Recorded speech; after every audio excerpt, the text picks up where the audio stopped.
প্রিয় ছাত্রছাত্রীরা, তোমরা নিশ্চয়ই সবাই ভালো আছো। আজ ভারতবর্ষ সহ গোটা পৃথিবী করোনার করালো গ্রাসে।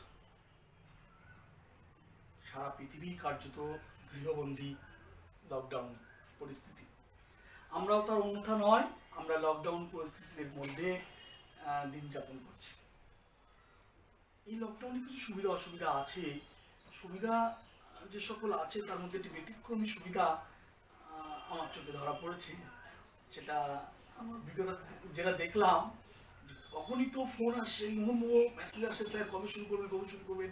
স্টুডেন্টসদের মধ্যে পড়াশোনার প্রতি যে একটা স্প্রিয়া উন্মাদনা যেন বেশ বেশি বলেই লক্ষ্য করছি। যাই হোক, মানে আমার বিগত 10 বছরের অভিজ্ঞতাতে, টিউশন অভিজ্ঞতাতে এমন দেখিনি যে স্টুডেন্টের মধ্যে এত উন্মাদনা যে স্যার পড়াশুনো শুরু করার প্রতি।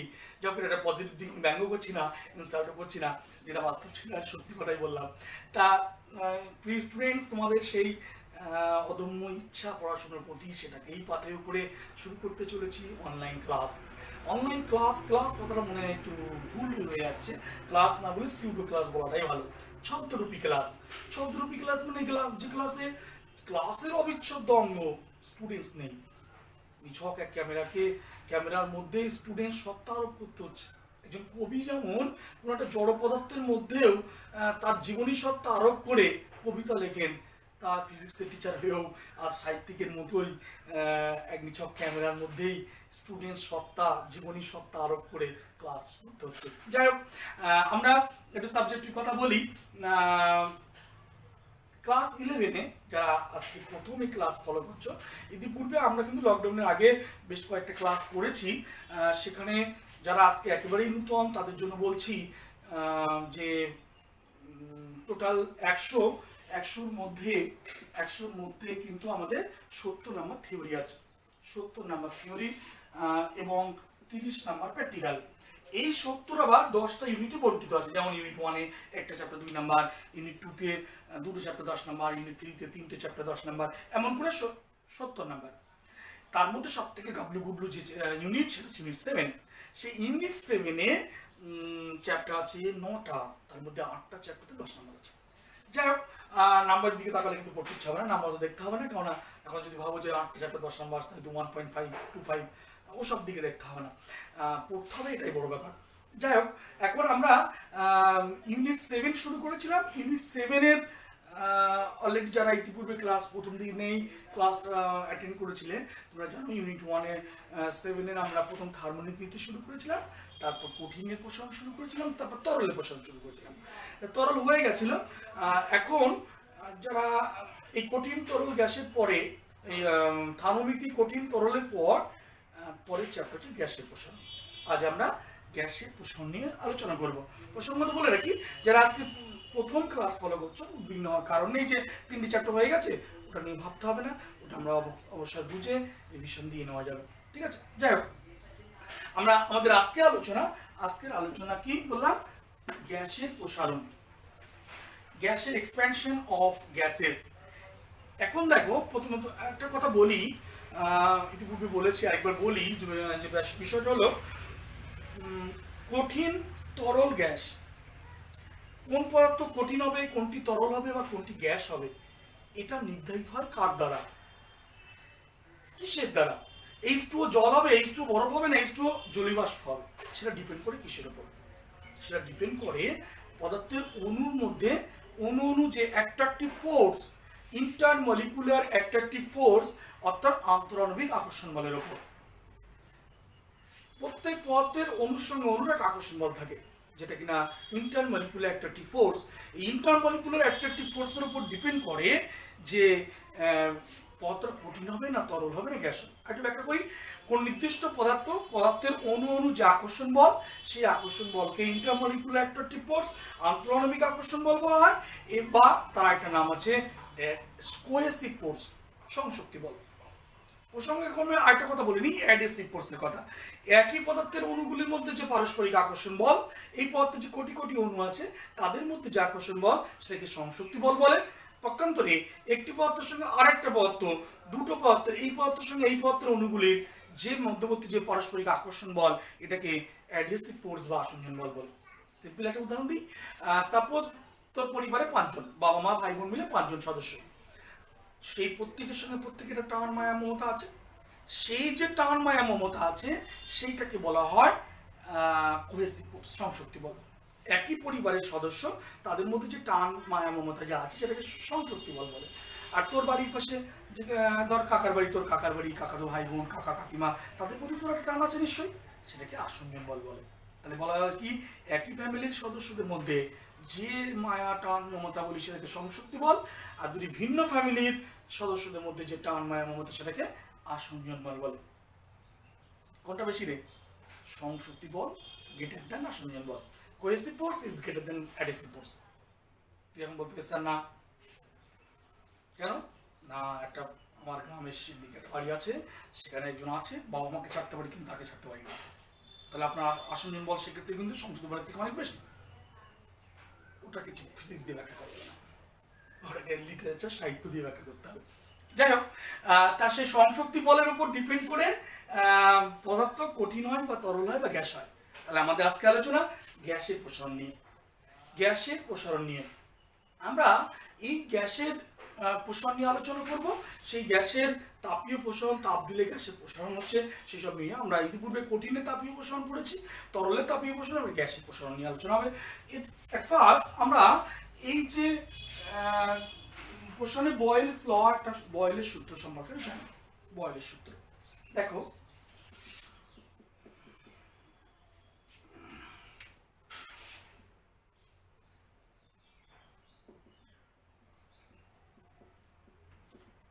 বয়েলের সূত্র তোরা নিশ্চয়ই জানিস, ক্লাস 10-এ মাধ্যমিকে বা 9-10-এ কোথাও পড়েছিস, ইজি জায়গা, মানে আমরা সবাই জানি, বেসিক জায়গাটা জানি যে বয়েল বলছেন কি, বিজ্ঞানী বয়েল বলছেন যে কোনো আদর্শ গ্যাস। আচ্ছা, একটা কথা বলে নিই, এখানে যা কিছু সূত্র আমরা পড়বো সব আদর্শ গ্যাসের ক্ষেত্রে, যা কিছু সূত্র বা যা কিছু করব সব আদর্শ গ্যাসের ক্ষেত্রে।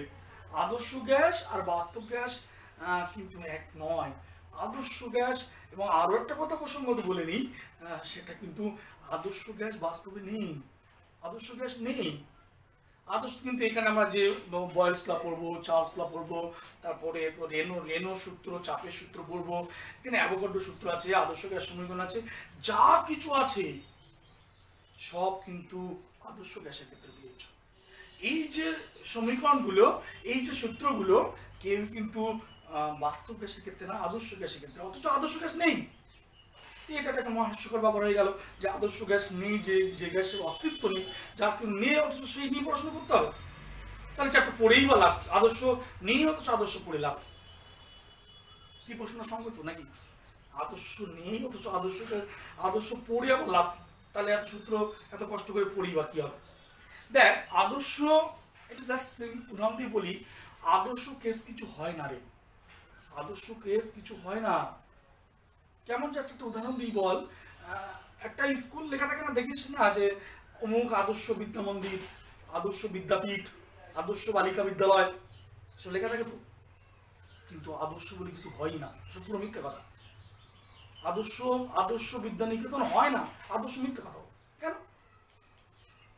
দেখ, তোকে যদি আজ বলা হয় ওই স্কুলের, যে স্কুলের নাম অমুক আদর্শ বিদ্যানিকেতন, সেই স্কুলে যদি HM-কে গিয়ে বলিস যে স্যার বা ম্যাডাম আপনি একটা আদর্শ বিদ্যালয়ের গুণাবলী লিখুন, তাহলে ম্যাডাম লিখতে বা স্যার লিখছেন এই থাকবে, এই থাকবে, এই থাকবে না, এই হবে, এই হবে না, এগুলো একটা বেশ 20টা লিস্ট করেছে, 20টা ফিচার্স। আচ্ছা বলতো, তারপরে যদি ম্যাডামকে জিজ্ঞেস করিস ম্যাডাম বা স্যার এই 20টার মধ্যে আপনার স্কুলে কটা বৈশিষ্ট্য আছে, তাহলে হয়তো 5টা, 7টা, 10টা, 12টা থাকবে, এটা থাকবে, কোনো কিছু মিসিং হয়ে যাবে, এটা থাকবে তো ওটা নেই। তাহলে কি আদর্শ হলো? হলো না। আদর্শ হয় না রে, আদর্শ কেস হয় না। তাহলে আদর্শ কনসেপ্ট জরুরি কেন? আদর্শ কনসেপ্ট জরুরি কেন? একটা মজার করে উদাহরণ দিই, একটা মজার উদাহরণ, ডট মাইন্ড, অন্যভাবে না, জাস্ট ফিজিক্স কিন্তু বোঝার ক্ষেত্রে উদাহরণের কোনো বিকল্প নেই। কথা কার? আইনস্টাইনের কথা। Example is not another process of teaching, but it is only process of teaching. এটা কার কথা? আইনস্টাইনের কথা। আইনস্টাইন বলছেন যে উদাহরণটা পড়ানোর একটা পদ্ধতি মাত্র নয়, এটাই একমাত্র পদ্ধতি। কাজেই আমরা বিভিন্ন সময়ে বিভিন্ন উদাহরণ দিয়ে বাস্তব উদাহরণ দিয়ে বোঝার চেষ্টা করব। যাই হোক, আমরা একটু ভালো বেশ পড়া বোঝার জন্য এই মোটিভ নিয়েই পড়বো। উদাহরণটা কি বলছিলাম, যে সাপোজ একটি ছেলে বিয়ে করবে, বিয়ের জন্য মেয়ে দেখছে, তা দেখাশোনা করা শুরু করার আগে তাকে বলা হলো, আচ্ছা হ্যাঁ রে, তুই তো বিয়ে করবি, এটা বল তোর যে মেয়ে কেমন মেয়ে লাগবে। তাহলে সে লিখতে বসলো যে এমন হবে, তার হাইট এমন হবে, তার এডুকেশন এই হবে, তার ফ্যামিলি এই হবে, এই হবে এই হবে না, মানে এই থাকতে হবে এই থাকতে হবে না, বাড়ির লোকেশন এমন জায়গা হবে, আর মোটামুটি 20টা গুণ লিখে ফেলেছে। 20টা গুণ লিখেছে। এবার 20টা গুণ লিখে 20টা গুণাবলী এট এ টাইম একটা মেয়ের মধ্যে পাওয়া যাবে? গোটা পৃথিবীর তন্ন খুঁজে পাবে পাবে না। তার মানে ওর ওর সাপেক্ষে আদর্শ মেয়ে হচ্ছে ওটা, যার মধ্যে 20টা গুণ থাকবে, 20টা বৈশিষ্ট্য থাকবে, কিন্তু 20টা বৈশিষ্ট্য এট এ টাইম একটি মেয়ের মধ্যে পাওয়া যাচ্ছে না। তার মানে ওর কনসেপ্টের উপর ভিত্তি করে আদর্শ মেয়ে হয় না হয় না হয় না। তার মানে আদর্শ আদর্শ জিনিস হয় না রে, কিন্তু আদর্শ দরকার কেন? আসল প্রশ্ন আসে। এবার ওই ছেলেটি মেয়ে দেখতে গেছে, দেখে আসার পরে বলা হলো, হ্যাঁ রে 10-এ কত দিবি? সে বললো 6 দেওয়া যায়। আচ্ছা বলতো, এই 6 যে দিল, 6 দেবে না 8 দেবে না 3 দেবে না 2 দেবে না 8 9 দেবে না 10 দেবে, সেটা ডিপেন্ড করছে কার উপর? ওর এই আদর্শ কনসেপ্টের উপর। যদি ওই আদর্শ কনসেপ্ট ওই 20টা গুণাবলী পাওয়া যেত তাহলে 10 দেওয়া যেত। হয়তো সে 12টা পেয়েছে তাই 6 দিয়েছে। তাহলে আমি বলতে চাইলাম এটাই, আদর্শ কেস যদি আমরা না জানি, আদর্শ কনসেপ্ট যদি আমার মধ্যে না থাকে, তার সাপেক্ষে কোনো বিষয় যখন আমি বিচার করব, সেই বিচারটা কিন্তু ঠিকঠাক হবে না, কম্পারিজন করা যাবে না। অর্থাৎ আমরা সবসময় কম্পারিজন করি আইডিয়াল কেসের সঙ্গে, তাই আদর্শ কেস আমাদের জানা দরকার আছে। একটু ভিন্ন প্রসঙ্গে আলোচনা করছিলাম যে বয়েলস লটা কি? বয়েলস ল যে এটা আদর্শ গ্যাস, তা কোনো গ্যাসের নির্দিষ্ট ভর গ্যাস, নির্দিষ্ট ভরের গ্যাসের স্থির উষ্ণতা যদি স্থির থাকে, স্থির উষ্ণতায় নির্দিষ্ট ভরের কোনো গ্যাসের আয়তন তার চাপের সঙ্গে ব্যস্তানুপাতে পরিবর্তিত হয়। এটা আমরা সবাই জানি কম বেশি। V is proportional to 1/P। যখন K কে স্থির বললাম, M গ্যাসের ভর, আর T মানে উষ্ণতা, সেটা স্থির। তাহলে গ্যাসের ভর এবং গ্যাসের উষ্ণতা যদি স্থির থাকে, তাহলে কোনো নির্দিষ্ট ভরের গ্যাসের আয়তন, তাহলে কি বললাম, নির্দিষ্ট স্থির উষ্ণতায় নির্দিষ্ট ভরের কোনো গ্যাসের আয়তন তার চাপের সঙ্গে ব্যস্তানুপাতে পরিবর্তিত হয়। অর্থাৎ বয়েলস লতে কনস্ট্যান্ট কি কি? গ্যাসের ভর এবং গ্যাসের উষ্ণতা। এবার আমরা যদি কনস্ট্যান্ট নিয়ে আসি, V ইকুয়ালস টু একটা কনস্ট্যান্ট নিয়ে এলাম K বাই P। K হলো এখানে কে কি বললাম, কনস্ট্যান্ট।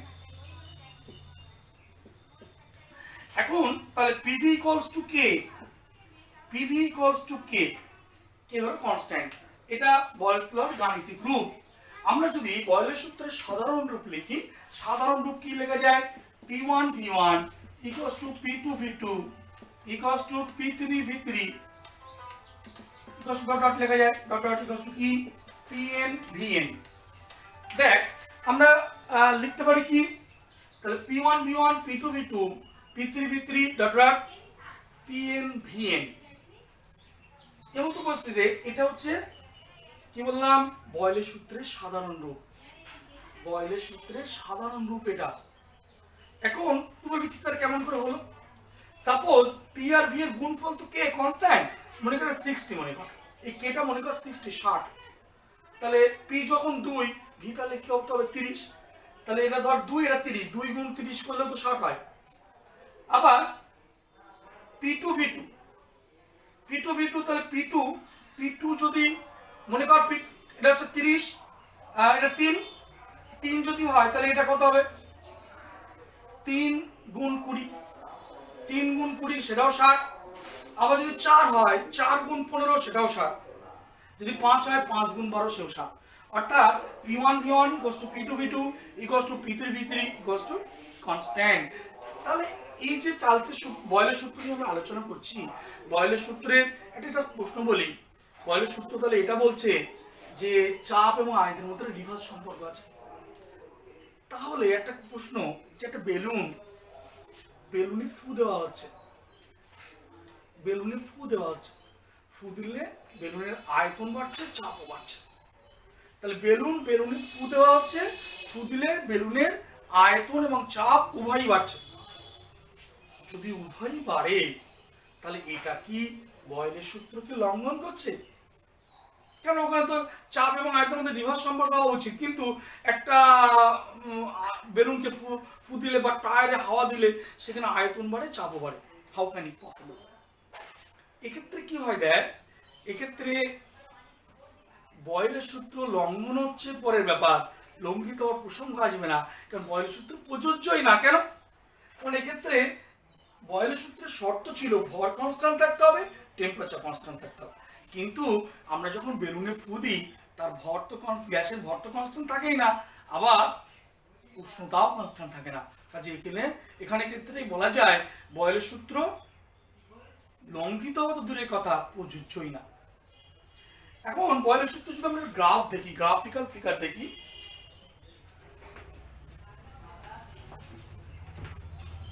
দেখ একটু গ্রাফে আলোচনা করি।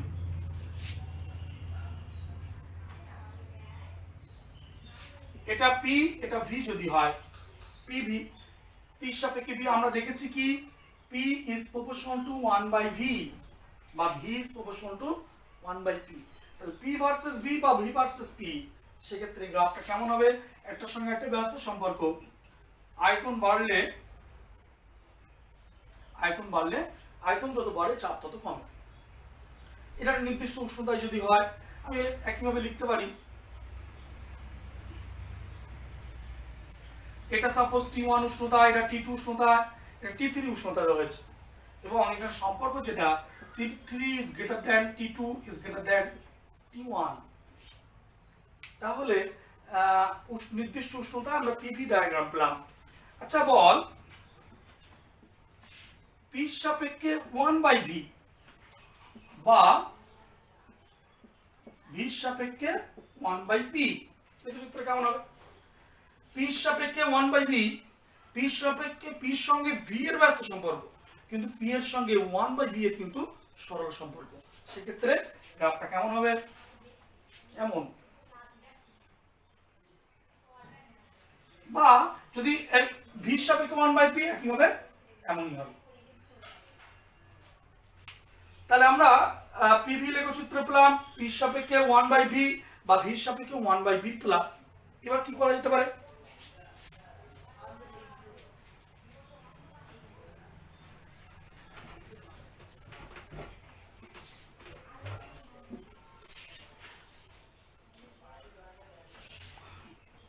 দেখ, পিভির সঙ্গে পি বা পিভির সঙ্গে ভি কি হবে? এমন লেখচিত্র। কেন? অর্থাৎ ওয়াইকে সমান্তরাল পেলাম। কেন? কারণ হচ্ছে আমরা পিভি ইকুয়ালস টু কনস্ট্যান্ট পেয়েছিলাম না, পিভি ইকুয়ালস টু কনস্ট্যান্ট পেয়েছিলাম। তাহলে পিভি ইকুয়ালস টু কনস্ট্যান্ট মানে কি? পিভির সঙ্গে পির সঙ্গে পিভি পরিবর্তন হয় না, আবার ভির সঙ্গেও চেঞ্জ হয় না, পিভি কনস্ট্যান্ট। তাই পি যদি বাড়ে ভি কমে যাবে, কমে গিয়ে গুণফলটা কিন্তু পিভি থাকবে। অর্থাৎ পিভি সঙ্গে পি এর লেখচিত্র কি হবে? পি এর বৃদ্ধির সঙ্গে সঙ্গে পিভি কনস্ট্যান্ট, কোনো পরিবর্তন হচ্ছে না। একইভাবে ভি এর পরিবর্তনের সঙ্গে সঙ্গে কিন্তু পিভি কনস্ট্যান্ট। ওই যে পি যত বাড়বে ভি তত কমে যাবে, কমে গিয়ে গুণফলটা কিন্তু একই থাকে। তাহলে আমরা আলোচনা করছিলাম বয়েলের সূত্র নিয়ে। বয়েলের সূত্রে গ্রাফিক্যাল ফিগার দেখলাম। এবার আসি চার্লসের সূত্রে। চার্লসের সূত্র আসে।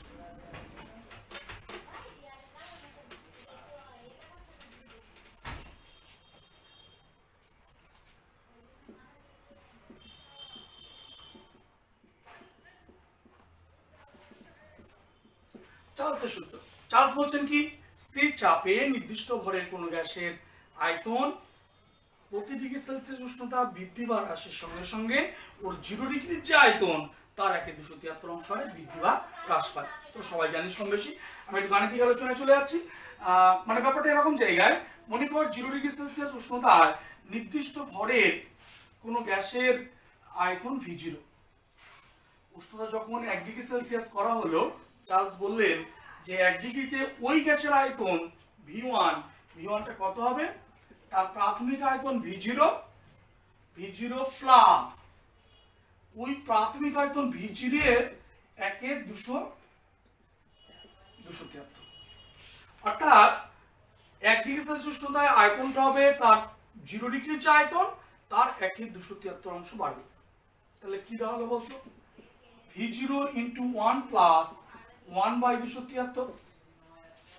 একেবারে সহজ জায়গাগুলো আমরা আলোচনা, আমাদের এগুলো সবই কম বেশি জানি, একটু জাস্ট ছুঁয়ে যাওয়া, ঠিক আছে? আমরা মূল জায়গা পড়ে আসছি। মনে কর 10 ডিগ্রি সেলসিয়াস উষ্ণতা বৃদ্ধি করা হলো, তাহলে V of 10 ইকুয়ালস টু কি হবে? V0 × 1 প্লাস এই 1 এর জায়গায় 10/273। যদি -10 ডিগ্রি সেলসিয়াস হতো, V of -10 ডিগ্রি সেলসিয়াস আয়তন, সেটা হচ্ছে কি হবে? V0 × 1 -10/273, তাই না? এবার দেখ, অনুরূপে আমরা ক্যালকুলেশন করে একটা জায়গায় পৌঁছাতে পারি যে -273 ডিগ্রি সেলসিয়াস উষ্ণতায় কি ঘটনা ঘটবে। -273 ডিগ্রি সেলসিয়াস উষ্ণতায় V of -273, সেখানে গিয়ে কি হবে বলতো? V0 × 1 -273/273 0, অর্থাৎ -273 ডিগ্রি সেলসিয়াস উষ্ণতায় নির্দিষ্ট ভরের গ্যাস স্থির চাপে আমরা দেখতে পাচ্ছি -273 ডিগ্রি সেলসিয়াস উষ্ণতায় চার্লসের সূত্র অনুযায়ী বলছে যে ওই গ্যাসের আয়তন লোপ পায়, আয়তন শূন্য হয়ে যায়। এবং এই -273 ডিগ্রি সেলসিয়াস, এটার বিশেষ টেম্পারেচার, এটাকে আমরা নাম দিয়েছি পরম শূন্য উষ্ণতা। এই যে -273 ডিগ্রি সেলসিয়াস, এখানে নির্দিষ্ট ভরের গ্যাস কি হচ্ছে? স্থির চাপে নির্দিষ্ট ভরের গ্যাস কি, যদি আমরা -273 নিয়ে যাই তাহলে আয়তন লোপ পায়। এই উষ্ণতাকে এই জন্য পরম শূন্য উষ্ণতা বলে।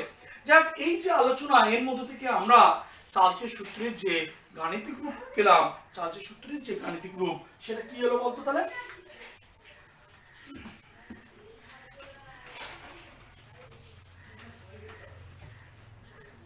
যে গাণিতিক রূপটা আমরা পেলাম সেটা কি পেলাম? VT = V0 × 1 ± T/273, অর্থাৎ এই T এর মানের উপর ডিপেন্ড করছে।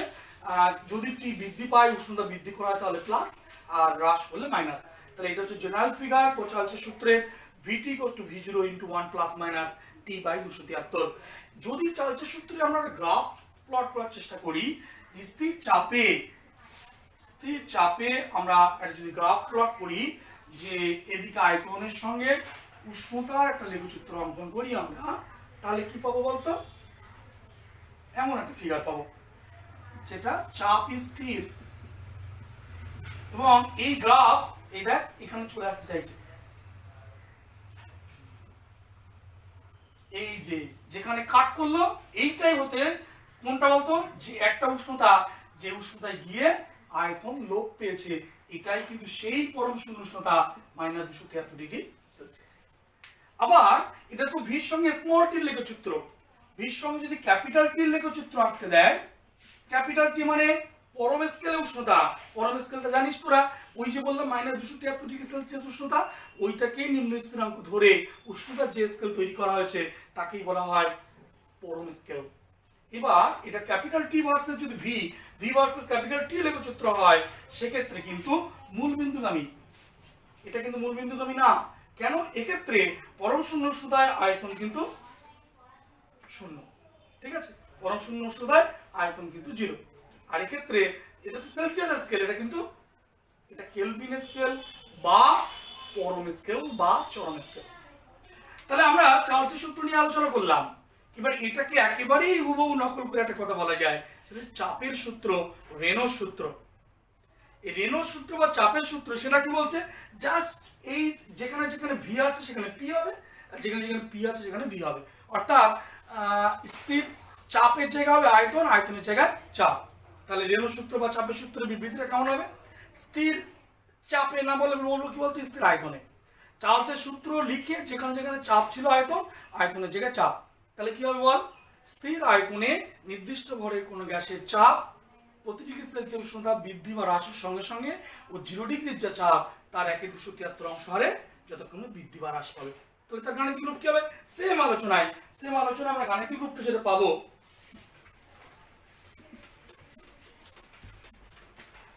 চাপের সূত্র বা রেনল্ডস সূত্র গাণিতিক রূপটা কি পাবো বলতো PT equals to P0 into 1 plus minus T by 273। একই গ্রাফটা কেমন হবে? এই যে বলছিলাম গ্রাফ স্মল t ভার্সেস p লেগেছে, তো কেমন হবে? এই যখন আয়তন স্থির এইভাবে যেতে যেতে কোথায় -273, এই কোশ্চেনে বলছে কিন্তু -273 ডিগ্রি সেলসিয়াস সুদায় চাপও শূন্য। তাহলে পরম শূন্য সুদায় চাপও শূন্য, আয়তনও শূন্য। প্রশ্ন হচ্ছে পরম শূন্য সুদায় বাস্তবে কি গ্যাসের আয়তন শূন্য হয় না? কেন? কারণ পরম শূন্য উষ্ণতায় যাওয়ার আগেই কোনো গ্যাস হয় তরল বা কঠিনে পরিণত হয়ে যায়, এবং তরল বা কঠিনের ক্ষেত্রে তো আর চার্লসের সূত্র বা রেনল্ডস সূত্র প্রযোজ্য না। আবার বলছি পরম শূন্য উষ্ণতায় -273 পর্যন্ত নিয়ে যাওয়া যায় না, তার আগেই তো তোর গ্যাসটা তরল বা কঠিনে পরিণত হচ্ছে। আর তরল বা কঠিনের ক্ষেত্রে তো আর চার্লসের সূত্র বা রেনল্ডস সূত্র প্রযোজ্য না। জাস্ট একটা এক্সাম্পল দিই, মনে কর আমি বললাম একটা সূত্র দিলাম যে কাউকে যদি 273 খানা বেত মারা যায়, বেত মারলে তো কাঁদে, একটা মানুষকে বেত মারলে সে কান্নাকাটি করছে, অন্য অভিনয় করছে, আমাদের ছেড়ে দাও, কান্নাকাটি আরো বাড়ছে। আমি বললাম সূত্রটা এরকম দিলাম, 273 খানা বেত মারলে একজন ব্যক্তি কান্নার পরিবর্তে হাসবে। স্যার আবার হয় নাকি, সব কথা হয় নাকি? তুই টেস্ট কর। একজনের মধ্যে টেস্ট করা হচ্ছে, টেস্ট করতে করতে দেখাচ্ছে 205টা মারা হয়েছে, সে মারা গেছে, দাঁত বার করে মারা গেছে। আমি বললাম তাহলে আমার সূত্র কি ভুল বলতে পারবি? কেন ভুল বলতে পারবি না? তো 205টা আমি বলবো কি যে 273টা মেরে দেখ আগে ওকে। আমার সূত্র তার মৃত ব্যক্তির ক্ষেত্রে প্রযোজ্য না, জীবিত ব্যক্তি, ওকে বাঁচিয়ে রাখ 273টা পর্যন্ত, তাহলে হাসি কিনা তখন বলবি, তাই না? আরেকজনকে মারা হচ্ছে, দেখা যাচ্ছে 237টা মারা পর সে মারা গেছে, 237টা বেত মারার পর সে মারা গেছে। তাহলে 273 পর্যন্ত বা 273টা বেতের বাড়ি মারার পর্যন্ত তা কাউকে বাঁচিয়ে রাখাই যাচ্ছে না। তাহলে এই পরিপ্রেক্ষিতে কিন্তু বলতে পারবি না যে আমার সূত্র ভুল, বলা যাবে না। কেন? আমার সূত্র তো জীবিত ব্যক্তির ক্ষেত্রে প্রযোজ্য, মৃত ব্যক্তির ক্ষেত্রে প্রযোজ্য নয়। ঠিক তদ্রূপ চার্লসের সূত্র বা চাপের সূত্র, রেনল্ডস সূত্র, এটা কিন্তু গ্যাসের ক্ষেত্রে প্রযোজ্য, কঠিন বা তরলের ক্ষেত্রে প্রযোজ্য না। -273 যাওয়ার আগেই গ্যাসটা কঠিন বা তরলে পরিণত হচ্ছে, সেক্ষেত্রে এই ঘটনার পরিপ্রেক্ষিতে আমরা কিন্তু বলতে পারবো না যে চার্লসের সূত্র বা রেনল্ডস সূত্র ভুল। কাজে আজকে আমরা আলোচনা করলাম বয়েলস ল, চার্লস ল, রেনো ল এবং রেনল্ডস ল, বয়েলের সূত্র, চার্লসের সূত্র, রেনল্ডস সূত্র বা চাপের সূত্র, এ নিয়ে আলোচনা করলাম।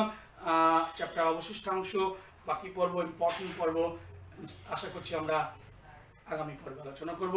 সঙ্গে থাকুন, দেখতে থাকুন চ্যানেল ফিজিক্স পয়েন্ট।